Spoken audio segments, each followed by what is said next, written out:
જય હિન્દ મિત્રો, village physical defence એકેડમીમાં તમારા બધા મિત્રોનું ફરીથી હાર્દિક સ્વાગત છે. તો કેમ છો બધા વિદ્યાર્થી મિત્રો? હોપ છો બધા મજામાં હશો. મિત્રો, આજે હું તમને માહિતી આપવાનું છું એસએસજીડીના મેડિકલ બાબતે. યસ, આ એક્ઝામ પૂરી થઈ ગઈ, આન્સર કી પણ હવે આવી જ જવાની છે. બરાબર, ઘણા વિદ્યાર્થીઓ પૂછતા હતા કે સર હવે આ વખતે ફરીથી બીજા જ દિવસે મેડિકલ થશે? તો એનો જવાબ ઓલમોસ્ટ હા. યસ, ઓલમોસ્ટ એનો જવાબ હા છે. તો ઘણા વિદ્યાર્થીઓ નવા છે કે જે પહેલી જ વાર જીડીની ભરતી કરી રહ્યા છે ને એને મેડિકલનો અનુભવ નથી. તો આજે હું આ વિડીયોમાં એવા 5 પોઈન્ટ તમને કહેવાનું છે મેડિકલના. બરોબર, એવા 5 પોઈન્ટ તમને મેડિકલના કહેવાનું છે કે જેનાથી તમે ધ્યાન રાખશો ને તો તમને ભૂલ નહીં થાય. આ 5 પોઈન્ટ બહુ ખૂબ જ મોસ્ટ ઇમ્પોર્ટન્ટ છે. એ 5 પોઈન્ટ વિશે હું વાત કરવાનું છે. એમાં નંબર 1 પોઈન્ટ છે નોકની. બરાબર, કે નોકરીમાં ઘણા વિદ્યાર્થીઓ ફેલ થઈ જાય છે, તો એના વિશે વાત કરીશ. એમની એક્સરસાઇઝ કહીશ તમને. બરાબર, પછી કેરી એંગલ વિશે વાત કરીશ. તો કેરી એંગલમાં શું ધ્યાન રાખવું જોઈએ, કેટલો એંગલ રાખવો જોઈએ, એન્ડ એની એક્સરસાઇઝ કઈ છે એ આપણે વાત કરીશું. બરાબર, કેરી એંગલ થઈ ગયું. પછી વેરિકોસ વેન. યસ, વેરિકોસ વેનમાં પણ ઘણા વિદ્યાર્થીઓ ફેલ થાય છે, તો વેરિકોસ વેનની પણ શું ધ્યાન રાખવું જોઈએ, એની કઈ એક્સરસાઇઝ છે. બરાબર, પછી વાત કરીશું વાઇબ્રેશન. યસ, તો વાઇબ્રેશન, હેન્ડ પોઝિશન આ રીતના થતું હોય ને, બરાબર, વાઇબ્રેશનમાં કેટલું અલાઉ કરે એન્ડ એની કઈ એક્સરસાઇઝ છે કે જેનાથી વાઇબ્રેશન જે છે તમને ફાયદો થઈ જાય. 4. અને પાંચમું છે ટેટુ. તો ટેટુ કેટલી સાઇઝ હોવી જોઈએ અને ટેટુ ક્યાંથી ક્યાં હોવું જોઈએ, કેમ કે આ વખતે જ્યાં ગઈ ભરતી ગઈ ને એમાં ટેટુમાં લોટ્સ ઓફ કેન્ડિડેટને ફેલ કર્યા છે. 120 માર્ક હતા, એમાં બી ટેટુમાં કાઢી નાખ્યા. એનું કારણ શું છે? અને અમુક એવા હતા કે જે ટેટુ હતું તો એ પાસ થઈ જતા. મને એ વિદ્યાર્થીને ઘણા મેસેજ આવે છે. તો હું આ કમ્પ્લીટ 5 પોઈન્ટની વાત કરવાનું છું અને એ 5 પોઈન્ટના તમને જે આપણો બોયઝ જે જીડી નું ફિઝિકલ કરીને જેને મેડિકલ કર્યું હતું અને એનું મેડિકલ ભુજમાં જે હાર્ડ સર હતા, જે બી વિડીયો જોઈ છે અને જે બી વિડીયો મતલબ જે રહી ગયા છે, તો એમને ખબર હશે કે ત્યાં 3 જે પેનલ હતી ને એમાં એક પેનલ ખૂબ જ ટફ હતી. તો એ ટફ સર વાળા છે ને, એ આપણે જે બોયઝ જે ગયો હતો ને એના કેસમાં એ સર આવ્યા હતા અને એને પોણી કલાક લીધી હતી એનું આખું મેડિકલ ક્લિયર કરવા માટે. એને 4 રીમેડિકલ પોઈન્ટ આપ્યા હતા. એ 4માંથી એના 3 તો ક્લિયર થઈ ગયા હતા ગાંધીનગરમાં, પણ એકમાં એને કાઢી નાખ્યો હતો. 105 માર્ક હતા. બરાબર, તો એ બોયઝ જોડે હું વાત કરાવડાવીશ અને એ બોયઝ જોડે હું તમને એ એક્સરસાઇઝ 5 કરાવડાવીશ અને એની પાસેથી આપણે જાણીશું કે કઈ વસ્તુને ત્યાં ધ્યાન રાખવાની હોય છે મિત્રો. ઓકે, તો જે નવા વિદ્યાર્થીઓ છે એ એસએસજીડીના એન્ડ જે તૈયારી કરે છે પેરામિલિટરીની, બરાબર, તો મિત્રો આ વિડીયો જોતા હોય તો પ્લીઝ ગુજરાતના ખૂણે ખૂણે આ વિડીયોને શેર કરાવડાવો અને તમારા મિત્ર વર્તુને શેર કરાવડાવો, તાકી જે નવા વિદ્યાર્થીઓ છે ને તો એના માટે એને ટાઈમ બહુ ન લાગે મિત્રો. ઓકે, તો નવા હોય તો પ્લીઝ વિડીયોને લાઇક, શેર, સબસ્ક્રાઇબ કરવાનું ભૂલતા નહીં અને તમારા મિત્રો વર્તુને જરૂરથી શેર કરાવડાવજો. ચાલો હવે આપણે વિડીયોની શરૂઆત કરીએ.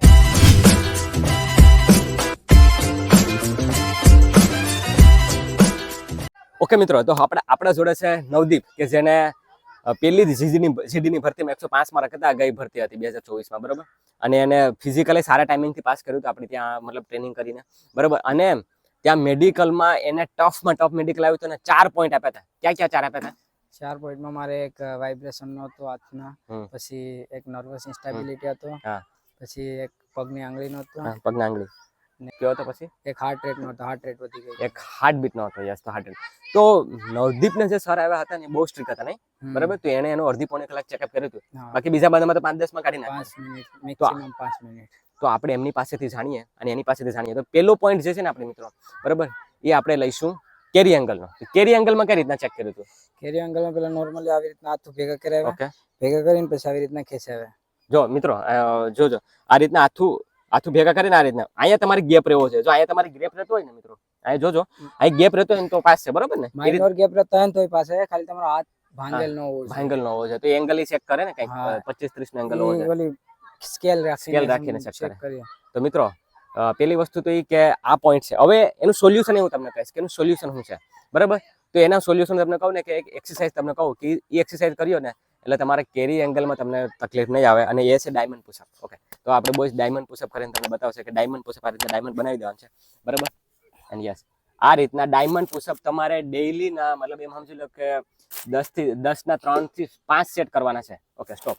બરાબર, આ જે ડાયમંડ પુશઅપમાં છે ને આ ભાગનો આ બાજુનો જે ભાગ હોય ને એ ખુલી જાય. બરાબર, એટલે તમારે 10 ના 3 થી 5 એટલે કેરી એંગલ તમારો સોલ્વ થઈ જશે. બહુ આવી ગેપ ને, પણ એટલું રહેવું છે. નોર્મલી કેરી એંગલમાં કાઢી કેમ નાખતા, કેમ કે આ રીતના ભેગા થઈ જતા હોય. બરાબર ને? હા, આવી રીતના ભેગા હોય ને એટલે કાઢી નાખે. પણ જ્યારે તમારા હાથ ભેગા રાખીને સ્ટ્રેટ રાખાય ને તો આ રીતના ગેપ રહેવો જોઈએ. તો એનો મતલબ એવો કે તમારા હાથ પગ ભાંગલો નથી. હવે આપણે મિત્રો વાત કરીશું વાઇબ્રેશનનું, કે જેનો પોઈન્ટ નવદીપને પણ આપ્યો હતો વાઇબ્રેશનમાં. તો શું કઈ રીતના પોઈન્ટ આપ્યો હતો વાઇબ્રેશનનો? પોઈન્ટમાં એવું હતું કે મારા હાથ આમ વાઇબ્રેટ થવા માંડે, આવી રીતના એકદમ વાઇબ્રેટ. તો મિત્રો આ રીતે આમ વાઇબ્રેટ થવા માંડે. બરાબર, એ હાર્ડ ચેક કરે ને તો અહીંયા પેજે મૂકી દે. બરાબર ને? પેન્સિલ મૂકીને ચેક કરવાની રહે સંભાવના, પણ એ કરે તો કરે ને ડોક્ટર ઉપર ડિપેન્ડિંગ રહે. ડોક્ટર ઉપર ડિપેન્ડ રહે. તો વાઇબ્રેશન નું શું કરવાનું? વાઇબ્રેશન નું મારે તો બીજું કઈ નતું, આમ ફિઝિકલી તો કઈ વસ્તુ નતું, પણ ટેન્શન લીધે ડર લાગતો હતો એટલે, બાકી નોર્મલી આમ ધ્રુજતા નહીં, પણ ટેન્શન હતું ને તો આવા હાથ નોર્મલ ધ્રુજવા માંડ્યા. મિત્રો તો વાઇબ્રેશન ની હું તમને 2 એક્સરસાઇઝ કહું છું, બરાબર. એ 2 એક્સરસાઇઝ માટે તમારે જરૂર પડશે આટલું મતલબ કઈ વજન વાળી વસ્તુ, બરાબર, કે જે તમે ઈંટ લઈ શકો, ડમ્બલ લઈ શકો અગર જો જીમમાં જતા હોય તો, બરાબર.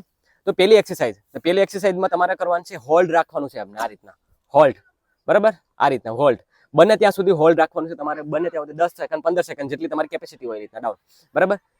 તમારી જેટલી કેપેસિટી હોય એટલું ડાઉન રાખી અને તમારે મતલબ આને 10 સેકન્ડ 20 સેકન્ડ વધારતા જજો, એટલે છે ને જે ગ્રીપ આવીએ ને આવશે એટલે સ્ટ્રેન્થ આવીએ, મતલબ વાઇબ્રેશન થાય શું કામ, કેમ કે આપણા જે અપર મસલ જે હોય ને અપર બોડી, બરાબર, એ વીક હોય તો એના લીધે કેવું થાય ખબર છે કે એટલી સ્ટ્રેન્થ ન હોય તો સ્ટ્રેન્થના લીધે વાઇબ્રેશન થાય, ક્યારેક ક્યારેક ગભરામણને લીધે પણ થાય, કે જે નવદીપને થતી હતી ગભરામણને લીધે, બરાબર. તો એના લીધે પણ એ તકલીફ થઈ શકે. તો વાઇબ્રેશનમાં અને બીજા નંબરની એક્સરસાઇઝ, બરાબર, લઈ લેજો બીજા નંબરની એક્સરસાઇઝ. તો આ રીતના તમે આને ડબલ રાખી શકો, બરાબર, ડબલ રાખી શકો, બરાબર, અને આ રીતના સ્ટ્રેટ. તો આ એક્સરસાઇઝ 2 કર્યો ને તમે મિત્રો, બરાબર, તો તમને જરૂરથી મતલબ વાઇબ્રેશનમાં વાંધો નહીં આવે. અને સાથે સાથે ટેબ્લેટ, બરાબર, એ ટેબ્લેટ માટે તમે મને કમેન્ટ કરજો કે પર્સનલી મેસેજ કરજો, હું તમને ટેબ્લેટ કહીશ, ટેબ્લેટ તમે લેજો અઠવાડિયા પહેલા, તો એનાથી સોલ્વ જરૂરથી થઈ જશે. તો આપણે વાત કરીએ વેરિકોસ વેન, બરાબર. તો વેરિકોસ વેન માટે ત્યાં શું મતલબ ધ્યાન રાખીએ એ લોકો પેલા આપણે વેરિકોસ માટે થોડીક આપણે એક્સરસાઇઝ કરાવે કે આવી રીતના જમ્પિંગ જેક મરવે, થોડોક જમ્પ મરવે, જમ્પ મારવે, પછી આવી રીતના ટાઈટ ઉભાડી આયા ફૂટ પટે અથવા હાથથી આમ મારે, ઓકે, એટલે મારે ને એટલે આપણી નસ જે હોય તો આપણે દેખાઈ જાય. નસ જો નવદીપને તો મિત્રો નસ બિલકુલ છે નહીં, બાકી વેરિકોસ વેનમાં છે ને કાયદેસરની નસ એક્ટિવ થઈ જાય. એને શું કીધું કે શરૂઆતમાં એક્સરસાઇઝ કરાવડાવે તાકી એ જે નર્વ્સ જે છુપાયેલું હોય ને નીકળી જાય, મતલબ બરાબર આવે, ઘણી બધી વોર્મઅપ કરાવે, બરાબર ને સ્ટ્રેચિંગ કરાવે તાકી એનાથી એ જે નસ જે છે એ ખેંચાય, બરાબર. તો અગર જો આ ભાગમાં હોય કે આ ભાગમાં હોય ને તમને, તો ત્યાં તમને આઉટ કરવાના ચાન્સીસ છે. એને એક એક્સરસાઇઝ તમને કહું છું, બરાબર, એ કરી લેજો એટલે ફાયદો જરૂરથી થશે. ને આ કાઢાતા ખરી વેરિકોસ વેનમાં? હા, વેરિકોસ વેનમાં નોર્મલી કાઢે છે. ઓકે, તો જો વેરિકોસ વેનની એક્સરસાઇઝ હું તમને કહું ને મિત્રો, એક એક્સરસાઇઝ ફોલો કરી લેજો એટલે તમને ફાયદો જરૂરથી થશે. કે મિત્રો તો વેરિકોસ વેન માટેની 2 એક્સરસાઇઝ તમને કહું છું. એના માટે તમારે દિવાલનો સપોર્ટ જોઈએ, બરાબર. માની લો કે હું દિવાલ છે, બરાબર, તો નવદીપ જે એક્સરસાઇઝ માની લો કે દિવાલ છે, દિવાલમાં તમારે પગ રાખી દેવાના છે, પેલા તો એકદમ સ્ટ્રેટ, બને ત્યાં સુધી સ્ટ્રેટ રાખવાના છે, બરાબર, તાકી આ નસ ખેંચાશે, એ અંદર જશે, બરાબર, બરાબર. તો નંબર 1 તમારે સ્ટ્રેટ રાખવાની ટ્રાય કરવાની છે અને બને ત્યાં સુધી હોલ્ડ રહેવાનું છે, જેટલું બી હોલ્ડ રહેવાય એટલું, બરાબર. પછી બીજા નંબરની એક્સરસાઇઝ છે ગોઠણથી તમારે વાળવાના છે, band, yes, perfect, yes, ready. આ રીતના દિવાલનો સપોર્ટ લઈને, માની લો આ રીતના દિવાલનો સપોર્ટ રહી અને આની એક્સરસાઇઝ તમારે કરવાની છે રિપીટેડલી મિત્રો, બરાબર. તો પેલી તો થઈ ગઈ કે સ્ટ્રેટ રાખવાનું છે, બરાબર, જેમ કે હું દિવાલ છે તો દિવાલમાં સ્ટ્રેટ રાખવાનું ધ્યાન છે, અને બીજી છે બેન્ડ, બરાબર, આ રીતના બેન્ડ. આ 2 એક્સરસાઇઝ કરશો ને તો વેરિકોસ વેન તમારું ક્લિયર થઈ જશે. બાકી જો વધારે પડતું હોય ને મિત્રો, બરાબર, તો ઓપરેશન જ કરાવી લેજો. પણ નોર્મલ હોય તો સોલ્વ થઈ શકે એમ છે, પણ રિસ્ક નહીં લેતા કે હલાવી લે, નહીં હલાવી શકે, કાઢી બી શકે તમને, બરાબર. તો આ વસ્તુની ખાસ ધ્યાન રાખજો. હવે આપણે ચોથા નંબરની એક્સરસાઇઝ લઈએ અને એ છે નોકની. યસ, નોકની ઘણા વિદ્યાર્થીઓને ટેન્શન હતું. નવદીપ પણ જ્યારે સ્ટાર્ટિંગમાં આવ્યો હતો ને મિત્રો, બરાબર, ત્યારે એને બી નોકની ઓલમોસ્ટ હતી જ, પણ બધી આપણા જોડે એક્સરસાઇઝ રનિંગ કરી અને નોકની રિમૂવ થઈ ગઈ, નોકની આવી નહોતી, બરાબર. તો કયા પોઈન્ટનું ધ્યાન રાખે છે એમાં નોકનીમાં મતલબ આપણે બૂટ તો કટવી જ નાખે, બૂટ કટવીને પછી આ જે બી આપણી ઘૂંટી હોય ને એ અડવી જોઈએ, એવી રીતના આમ પગ ચેક કરાવે. આ ગોઠણ અડવાનો જોઈએ, ગોઠણ અડવાનો છે. જો મિત્રો તમે જોશો ને ગેપ, કેટલો ગેપ, મતલબ એવું તમે કહો છો કે જે અગર કોઈ તમને ગેપ પૂછે તો ગેપ કેટલો હોય છે ખબર? ગેપ છે ને તમારો મિત્રો 1 ઇંચ એટલે કે 2.5 બરાબર સેન્ટીમીટર તમારો ગેપ હોય ને, એટલે એની પાસે સ્કેલ હોય તો સ્કેલ આડી પર વહી જાય ને ઊભી પર જતી રહેશે, બરાબર. આડી પર ચેક કરે ને ઊભી પર ચેક કરે. તો એની એક્સરસાઇઝ આપણે વાત કરીએ કે એની કઈ એક્સરસાઇઝ છે, બરાબર. તો હાલો આપણે એની એક્સરસાઇઝ જોઈએ હવે. ઓકે મિત્રો, તો નંબર 1 એક્સરસાઇઝ, અને એમાં તમારે કરવાનું છે પગને આ રીતના ક્રોસ, બરાબર, ક્રોસ રાખી વી શેપ બનાવી અને ઉઠક બેઠક કરવાની છે. યસ, આ રીતના, બરાબર, આ રીતના ઉઠક બેઠક કરવાની છે, બરાબર. ઉઠક બેઠક કરવાની છે અને તમારે એ ઉઠક બેઠકમાં સમજી લો કે તમારે 20 ના સેટ કરવાના થાય. કેટલા? 20 ના સેટ કરવાના થાય, બરાબર, આ રીતના કમ્પ્લીટલી. ઓકે, અને આ તમારે ડેઈલી કરવાના છે, ડેઈલી, સ્ટોપ, બરાબર. આ તમારે ડેઈલી કરવાનું છે. એનાથી તમારે આમ ભેગો થઈ જતો હોય ને, બરાબર, જો હું કદાચ ધારું ને તો એ પણ મારા પગ ભેગા ન થાય, કેમ કે મારું બોડી તો એથ્લેટિક બોડી છે અને પહેલેથી એક્સરસાઇઝ કરો એટલે. બાકી ઘણા વિદ્યાર્થીઓ હોય કે જેને એથ્લેટિક બોડી ન હોય ને, રનિંગનો અનુભવ ન હોય ને, બરાબર, એટલે એને પગો આરામથી ભેગા થઈ જતા હોય, બરાબર. તો એ એક વસ્તુની ધ્યાન રાખવાનું છે કે તમારે એ એક એક્સરસાઇઝ કરવાની છે. એક્સરસાઇઝ નંબર 2, બરાબર, એક્સરસાઇઝ નંબર 2, બરાબર. તો પગ ખુલ્લા રાખી અને હાફની ડાઉન બે બાજુ. યસ, આ રીતના 1 2 3 4 5. ઓકે, તો આ રીતના તમારે બે બાજુ 10 10 એટલે 20 કરવાના છે, બરાબર. અને એના તમારે 2 થી 3 સેટ તો કરવા જોઈએ મિત્રો. બરાબર, તો તમને મતલબ જે નોકની જે છે એમાંથી જરૂરથી છુટકારો મળી શકે. પણ આ લોંગ ટર્મની પ્રોસેસ છે, એટલે એમાં એવું નહીં વિચારતા કે 10 દિવસમાં કર્યું એટલે થઈ જાય. ટાઈમ લાગી શકે આમાં. એક ટિપ્સ એ આપું કે રાતે સૂતી વખતે છે ને તમારે આ બંને પગ વચ્ચે છે ને ઓછીકો રાખી અને એવું લાગે તો બાંધી અને જે પડખે સૂતા હોય એ પડખે તમારે સૂઈ જવાનું છે. આવું મહિનો દી કરજો એટલે નોકની પણ તમારી સોલ્વ થવાની શક્યતા જે રહેશે. હવે વાત કરીએ ટેટુનું કે આ વખતે ટેટુમાં ઘણાને ફેલ કરાતા. ટેટુમાં સામેના હાથમાં આવે તો ટેટુ કાઢી નાખવાનું, આ તો નથી, રિસ્ક છે પૂરેપૂરો, કેમ કે આમ સલામી મારીએ એટલે આ ભાગ આમે જ આવે. માની લો કે તમે અફસર છે, હું તમને સલામી મારું તો અહીંયા ડાયરેક્ટ જ દેખાય ટેટુ, એટલે પેલા તો એ ન હાલે. આ ભાગમાં આવે તો હાલી જાય, પણ એ લોકોનો જે નિયમ હોય એ પ્રમાણે કેટલી સાઈઝ નું હોય એ પ્રમાણે ચાલશે. સાઈઝ 1 ઇંચ 2.5 સેન્ટીમીટર થી વધારે ન હોવું જોઈએ, આઈડિયલી સાઈઝ છે, બરાબર. તો એનાથી મતલબ એ કેટલું તમે કહો કે કેટલું, તો કે એટલું. આનાથી વધારે હશે ને એટલે તમારે નીકળવાની શક્યતા રહેશે જ. અને આ વખતે હવે એસએસસી પર સ્ટ્રિક્ટ થઈ ગયું છે ટેટુ બાબતે, બરાબર. મારા ધ્યાનમાં એક વિદ્યાર્થી પર છે કે જેને ટેટુ શું કહેવાય કે એટલા માર્ક હતા એન્ડ નેકની આજુબાજુ ટેટુ હતું તો કાઢી નાખ્યો. પછી આપણા ગ્રુપમાંથી જે દર્શન પાસ થયો તેને અહીંયા ડી લખેલો હતો, બરાબર, તેને ત્યાં રીમેડિકલમાં કાઢી નાખ્યો. મિત્રો ટેટુ હોય ને તો અત્યારેથી રિમૂવ કરી નાખજો.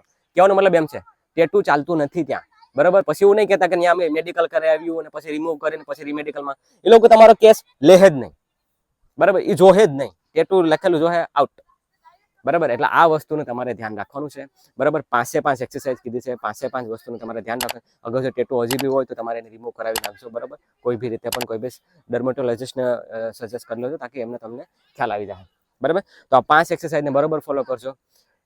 મેડિકલ બાબતના પેલો વિડીયો છે ને નવદીપને તો કમ્પ્લીટલી મેડિકલ થયેલું જ છે, એટલે એને અનુભવ આજે શેર કર્યો હતો. એને લાસ્ટમાં 4 રીમેડિકલ આપી, તેમાંથી કયા પોઈન્ટમાં આઉટ કર્યા હતા? છેલ્લે મારે આ પગની આંગળીમાં હતી, એમની પગની આંગળી વચ્ચે ગેપ હતો, બરાબર. ગેપના લીધે એને મતલબ આઉટ કરી નાખ્યો હતો. એની એક્સરસાઇઝ એને કરી અને એનું ટ્રીટમેન્ટ એને કર્યું છે. તો જે બી એસએસસીના વિદ્યાર્થીઓ છે ને મિત્રો, આ 5 મેડિકલ પોઈન્ટને ધ્યાનમાં રાખજો એન્ડ એનું મતલબ ધ્યાન રાખીને આગળ વધજો, બરાબર. નેક્સ્ટ વિડીયોમાં આગળ જો તમારું સજેશન હશે અને તમારી મતલબ ડિમાન્ડ હશે તો આપણે જરૂરથી બીજા પોઈન્ટની પણ આપણે વાત કરીશું. અત્યારે નોર્મલ આજે 5 મેજર પોઈન્ટ હતા, આપણે એની વાત કરી મિત્રો, બરાબર. તો ગુજરાતના વિદ્યાર્થીઓ એસએસસીની તૈયારી કરો છો તો પ્લીઝ આ વિડીયોને જરૂરથી શેર કરાવડાવજો તમારા મિત્રો જોડે, તાકી આગળ વિદ્યાર્થીઓને બી ખ્યાલ આવે અને એને બી ખબર પડે કે નહીં આવું પણ કંઈક વસ્તુઓનું ધ્યાન રાખીને પણ આપણે પાસ થઈ શકે.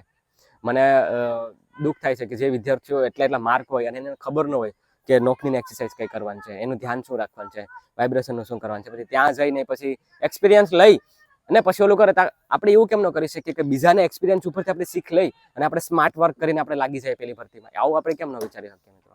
તો આવું આપણે વિચારવું જોઈએ અને આપણે એના ઉપર કામ કરવું જોઈએ મિત્રો, બરાબર.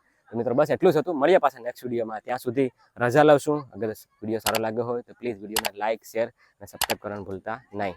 જય હિન્દ.